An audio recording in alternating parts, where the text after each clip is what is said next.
Hanford Congressman David Valadao is highlighting some of his votes and his accomplishments in 2025 and what's in store for 2026. 17's political reporter Vincent DeMonte sat down with the congressman to discuss health care, foreign policy, and even the case regarding former Kern County Supervisor Zach Scrivner.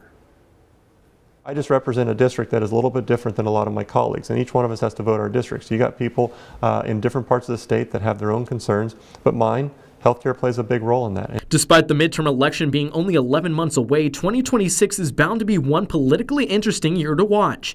That coming off the heels of 2025, where Kern County faced a government shutdown, a new oil bill expanding the industry in the Golden Empire, and local controversies. I sat down with Representative David Valadao to discuss some of these topics. The Affordable Care Act, Obamacare, when it was originally passed, obviously created some problems. Healthcare costs are going up across the board, and we know they're going to continue to go up. And so we're working with the rules that are in place now and what we can get across the floor to try to solve some of these problems.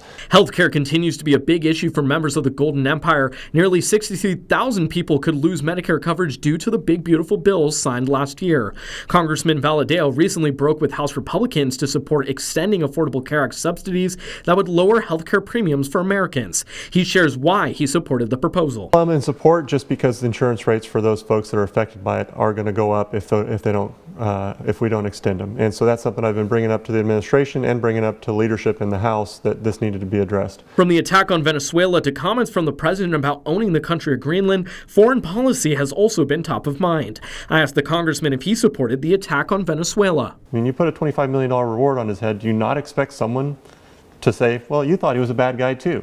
And so the criticism of not telling Congress, I would love to be in a world that we can trust all of my colleagues in Congress to not leak it and not put the lives of our men and women on the line. We also discussed the U.S. potentially buying Greenland. Greenland would be a huge asset for us as a country. I mean, there's no hiding that. But obviously making sure that we don't do anything that puts us in jeopardy with our allies around the world is something that I think we should take into serious consideration. Amid calls from local leaders to investigate the case of former County Supervisor Zach Scrivner, I asked Representative Valadao his thoughts on a federal investigation into the case. There's talk about getting the federal prosecutors involved, which I'm fine with, but the government close to the people is always the best. If our state government hadn't relaxed the laws to make it easier on criminals to go free, this wouldn't even be a situation that we'd be talking about. You can watch the full interview and discussion with Congressman David Valadao at our website,